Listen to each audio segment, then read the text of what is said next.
Teman-teman, hari ini kita kembali belajar di rumah untuk menghindari penyebaran COVID-19. Kali ini kita belajar dengan menyimak sebuah tayangan fenomena alam petir. Teman-teman, pernahkah kalian melihat sambaran petir?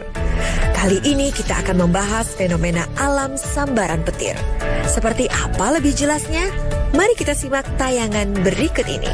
Teman-teman, dari tayangan hari ini kalian akan dapat mengembangkan kompetensi berikut. Kompetensi literasi. 1. Mengenali informasi yang akurat dan berdasar fakta. 2. Mempresentasikan pendapat secara lisan dengan argumen yang dapat dipertanggungjawabkan.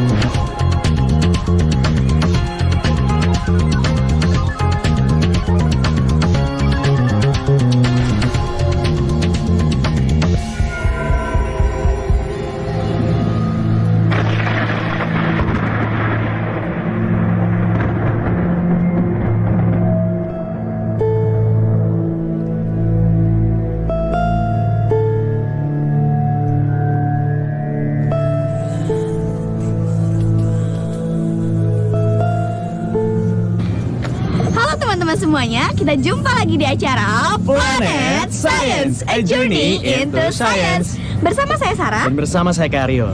Nah sekarang nih Dek, kita mau bahas tentang petir. Wah, serius Kak? Ya serius lah. Emang kenapa sih? Ya nggak apa-apa, maksudnya kan cuaca hari ini lagi cerah nih. Rasanya kurang nyambung aja kalau misalnya kita ngebahas soal petir. Lah siapa bilang gak nyambung? Nah ya, sekarang kan kita lagi di atas atap gedung yang tinggi. Nah, perlu kalian tahu juga kalau ada beberapa tempat dan juga posisi yang rawan banget kena petir. Salah satunya ada di tempat tinggi kayak gini. Bener banget tuh Kak. Apalagi gedung ini kan ada towernya tuh, seperti yang di belakang kita. Iya, benar. Dan kalau misalnya gedung ini dibandingkan dengan gedung-gedung di sekitarnya, memang gedung ini termasuk gedung yang cukup menonjol juga Kak. Nah, makanya nih kalau lagi hujan atau lagi ada petir, harus hati-hati. Jangan suka beraktivitas di atas gedung gini-gini. Wah, jangan sampai deh Kak tuh yang kayak gitu. Yap. Nah, teman-teman pengen tahu lebih lanjut kan? Yuk sama-sama kita saksikan yang berikut ini. Indonesia adalah negeri yang terletak di daerah tropis dan dikelilingi oleh lautan serta bergunung-gunung. Karenanya Indonesia menjadi tempat yang potensial untuk terbentuknya awan cumulonimbus yang disebabkan oleh udara yang bergerak ke atas, dan itu adalah cikal bakal penumpukan muatan petir. Daerah-daerah yang terletak di antara lautan dan gunung adalah daerah yang potensial untuk terbentuknya awan muatan petir, dan karenanya banyak petir di situ. Selain itu, daerah yang mengapit selat-selat juga mempunyai potensi besar untuk punya petir. Hal ini disebabkan oleh arus laut yang mengalir di selat itu juga lebih mudah menguap dibandingkan daerah yang lain. Penguapan ini juga sama menghasilkan pemisahan muatan di awan yang ujungnya menghasilkan petir. Indonesia terletak di daerah tropis, bergunung-gunung, dan dikelilingi oleh lautan. Sehingga sangat potensial untuk terbentuknya awan yang membentuk petir. Secara umum, daerah-daerah yang terletak di antara gunung tinggi dan laut mempunyai potensi besar untuk menghasilkan banyak petir. Daerah seperti Kota Bogor dan pesisir utara Pulau Jawa yang terletak di antara pantai dan gunung tinggi itu mempunyai potensi yang besar. Daerah-daerah yang mengapit selat juga mempunyai potensi untuk menghasilkan petir, seperti pesisir timur Sumatera sampai ke Riau, Sulawesi Selatan, Sulawesi Barat, dan sisi barat Kalimantan Timur. Kak, kalau Sarah pikir-pikir, Indonesia tuh luar biasa banget ya Kak? Ya iyalah, emang kenapa sih?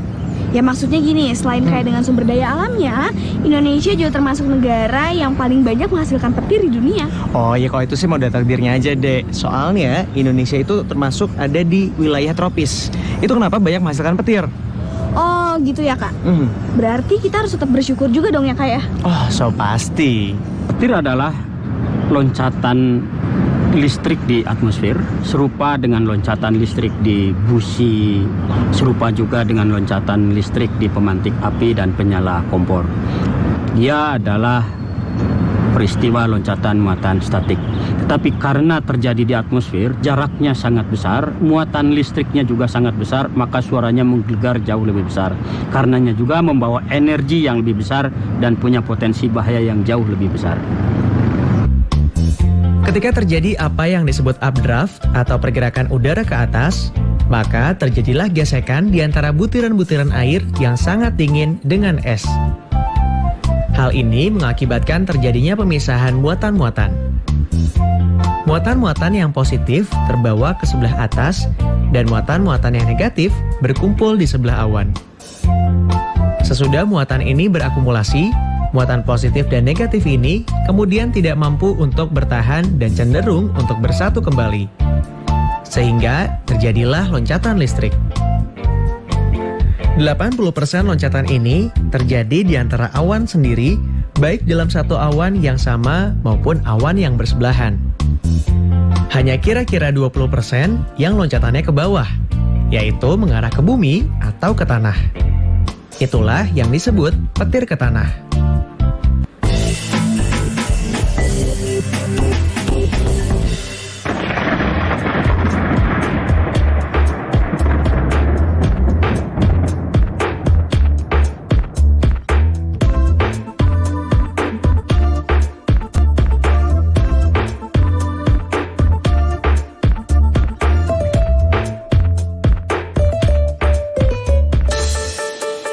Nah teman-teman, kita sudah simak penjelasannya. Sekarang saatnya kita menjawab pertanyaan ini.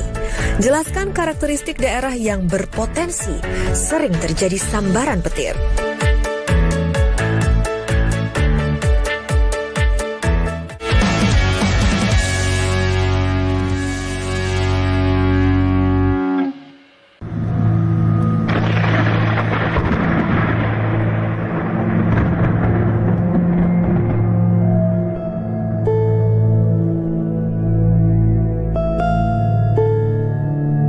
Nah, Dek, ini dia yang namanya penangkal petir. Oh, kayak gini ya, kayak namanya penangkal petir. Terus kalau misalnya kita pegang tuh, kita bisa kesetrum nggak sih? Nah, itu dia, kakak juga nggak tahu. Coba. Jadi, kamu nyuruh kakak nyoba nih? Iya dong. Aku juga sih. Ayo dong. Ayo ampun. Kok bisa sih, Kak? Lumayan sih, nyetrum juga sih. Jadi gimana dong? Ya enggak lah, itu tuh nggak nyetrum deh. Ini kan nggak petir, kalau ada petirnya baru nyetrum. Oh gitu ya, Kak. Ya udah, kita lupain yang ini. Sekarang mau nanya juga nih, Kak.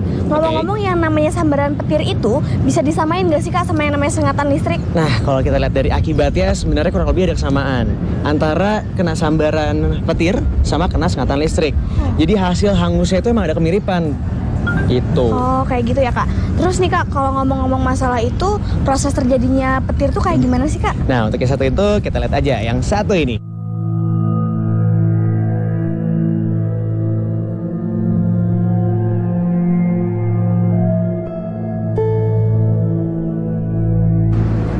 Dalam hal kejadian petir dari awan ke bumi, peristiwanya dimulai di awan berupa loncatan-loncatan listrik di antara kantong-kantong kecil muatan petir di awan yang terus menjulur ke bumi dalam gerakan siksak seperti itu. Karenanya petir selalu digambarkan dalam bentuk siksak seperti itu karena dia bergerak dari satu kantong muatan ke kantong muatan lain secara acak, terus menjulur ke bumi. Yang ini disebut sebagai pelopor petir atau step leader karena dia berbentuk step begitu. Ketika ujung dari step leader ini berjarak kira-kira puluhan meter dari permukaan bumi, maka dari semua jenis permukaan bumi, baik yang runcing maupun tumpul, baik yang konduktif maupun yang tidak konduktif, akan datang penyambut ke atas. Semuanya menyambut. Salah satu dari penyambut kemudian akan bertemu dengan pelopornya dari atas. Terbentuklah seketika satu kanal konduktif yang menghubungkan pusat muatan petir di awan dengan bumi. Lalu mengalirlah muatan listrik yang sangat besar, menetralisir muatan petir yang di awan tadi dari bumi. Dengan kecepatan yang sangat tinggi, sepertiga kecepatan cahaya. Ukuran diameter dari kanal ini kira-kira orde senti sampai puluh sentimeter dan menghasilkan panas yang luar biasa besar, lebih tinggi dari panas permukaan matahari, kira-kira 6.000 derajat Celcius. Seketika pemanasan yang luar biasa ini mengembangkan udara, dan udara kemudian kembali balik. Terjadilah serangkaian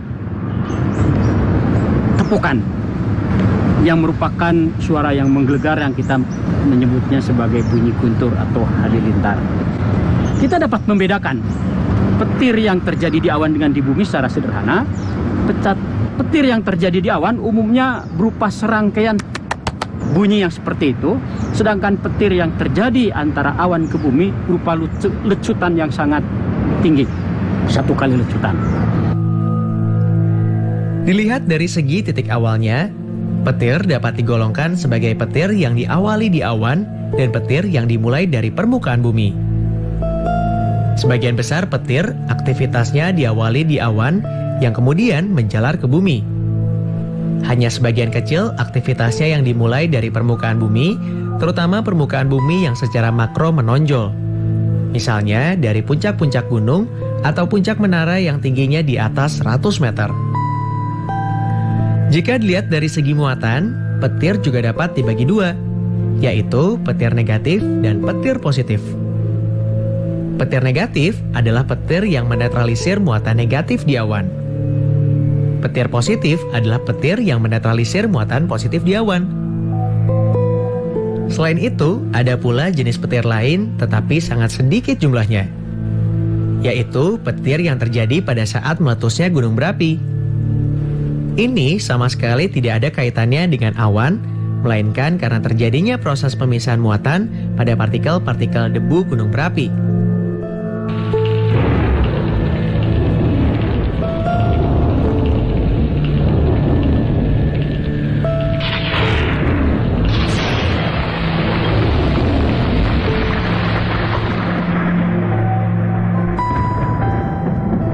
Karena dia bersifat listrik, sambaran petir tentu bisa mengakibatkan gejala tersengat listrik.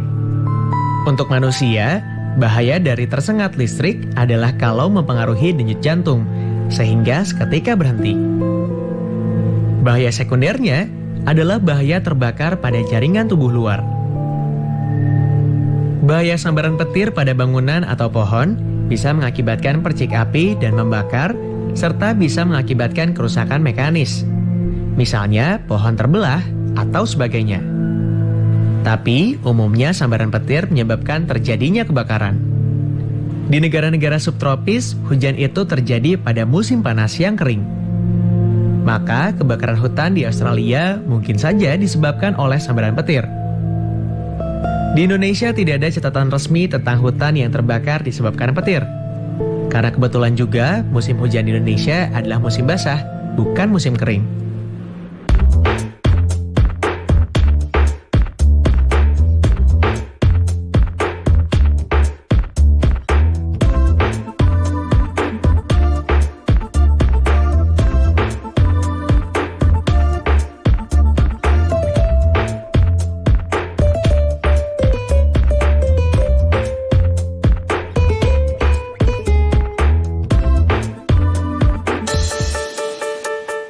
Nah teman-teman, sudah menyimak penjelasannya tadi ya? Sekarang saatnya kita menjawab pertanyaan ini.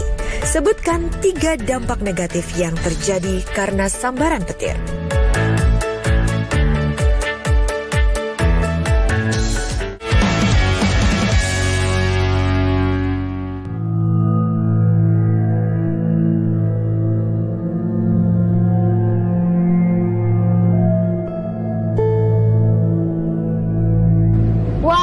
Ternyata petir itu berbahaya banget ya kak.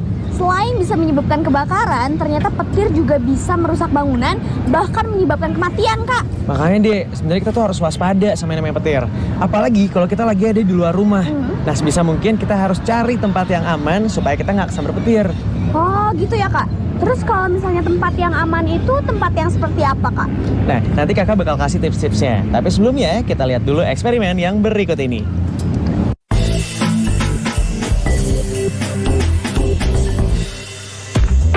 Listrik statis. Tujuannya adalah untuk menunjukkan proses terjadinya listrik statis. Siapkan alat dan bahan. Balon tebal, pompa balon, benang wol panjang 1 meter, benang wol panjang 10 cm, gunting, dan sumpit. Urutan langkah kerja. Tiuplah balon dengan menggunakan pompa hingga balon membesar dengan diameter 15 cm, lalu ikat ujung balon. Lilitkan benang wol panjang 1 meter pada ujung sumpit hingga sebesar ibu jari. Guntinglah benang wol panjang 10 cm menjadi potongan yang lebih kecil, lalu letakkan potongan wol. Gosoklah permukaan sisi balon dengan wol yang dililitkan pada sumpit dengan gerakan searah sebanyak 30 kali. Lalu, dekatkan permukaan balon yang sudah digosok pada potongan wol. Hasil eksperimen. Potongan wol akan menempel pada permukaan balon yang sudah digosok dengan wol yang dililitkan pada sumpit. Ketika dua zat seperti balon dan benang wol saling digosokkan, elektron ditarik dari material yang mempunyai daya tarik yang lemah, yaitu benang wol, dan menempel pada material yang mempunyai daya tarik yang kuat, yaitu balon. Hal ini menyebabkan kedua material menjadi bermuatan listrik. Material yang kehilangan elektron menjadi bermuatan positif, dan material mendapatkan elektron menjadi bermuatan negatif.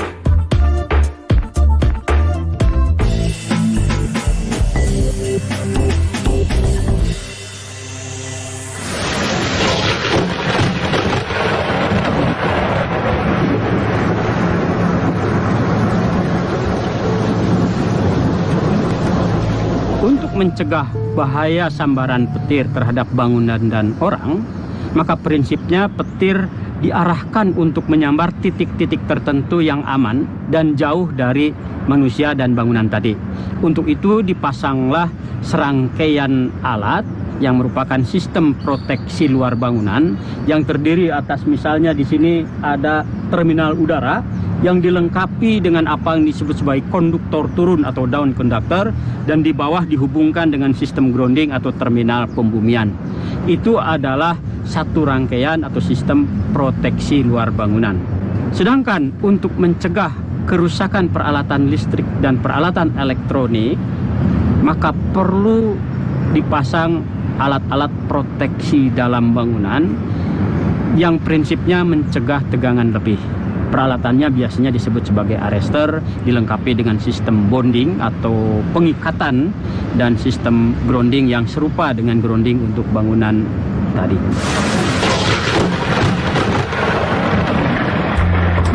Petir itu pada dasarnya adalah satu upaya penyaluran energi untuk terciptanya keseimbangan baru di alam. Karena adanya pemisahan muatan listrik di awan, maka mereka perlu dinetralisir. Kalau tidak ada petir, maka terjadi tegangan yang sangat besar di permukaan bumi yang mungkin akan berpengaruh banyak terhadap kemampuan kita berkomunikasi radio dan sebagainya. Maka manfaat petir ini adalah untuk menyeimbangkan bumi dari segi muatan. Selain itu, ada efek-efek sampingan yang mungkin bermanfaat karena lucutan listrik ini menghasilkan zat-zat yang hara di atmosfer.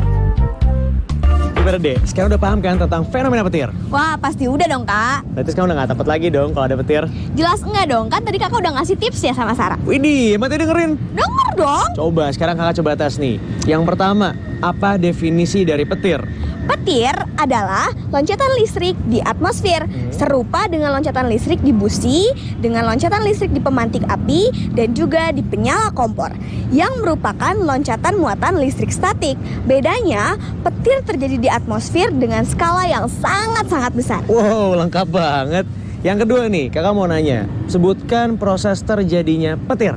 Oke, Kak, ketika terjadi pergerakan udara ke atas atau updraft, maka terjadi gesekan atau ionisasi antara butiran-butiran air yang sangat dingin dengan es yang menyebabkan terjadinya pemisahan muatan.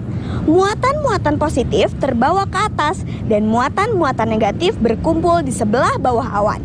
Sesudah muatan ini berakumulasi, mereka kemudian tidak mampu untuk bertahan dan cenderung untuk bersatu kembali. Maka terjadilah loncatan listrik. 80% loncatan listrik terjadi di dalam satu awan atau antara awan yang bersebelahan. Dan 20% antara awan dengan bumi atau tanah. Itulah yang disebut petir. Wah, yang terakhir nih. Sebutkan 2 jenis penangkal petir. Oh, siap Kak.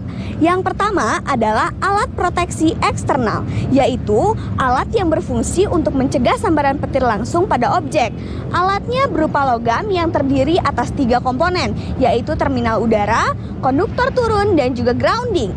Yang kedua adalah alat proteksi internal, yaitu alat yang berfungsi untuk mencegah timbulnya tegangan lebih pada peralatan listrik dan elektronik karena sambaran petir di bangunan tempatnya berada. Alat ini disebut juga arrestor. Wah, sip banget deh kalau gitu. Oke teman-teman, sekian dulu ya perjumpaan kita hari ini. Selamat bereksperimen dan sampai jumpa lagi di Planet Science, a journey into science. Dadah!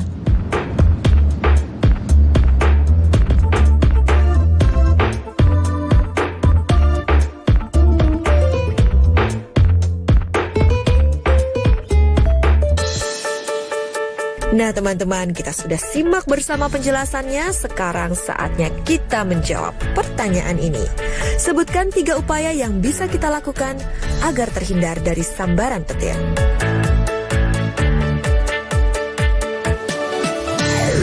Sekarang tetap belajar dari rumah ya teman-teman. Jaga jarak, rajin cuci tangan, dan pakai masker agar kita bisa mencegah penyebaran COVID-19. Sekarang mari bantu Kemendikbud menjadikan program belajar dari rumah di TVRI lebih baik dan menyenangkan untuk kamu. Ikuti survei evaluasi program belajar dari rumah di TVRI dengan membuka laman s.id/surveybdr. Untuk kamu yang berada di daerah 3T, terdepan, terluar, dan tertinggal, bisa mengikuti survei lewat SMS gratis dengan mengetik BDR, kirim ke 93456. Jangan lupa ajak orang tua dan gurumu juga ya. Adik-adik, ingat selalu untuk rajin mencuci tangan, menjaga jarak, dan memakai masker jika hendak keluar rumah untuk mencegah penyebaran COVID-19. Sampai jumpa lagi.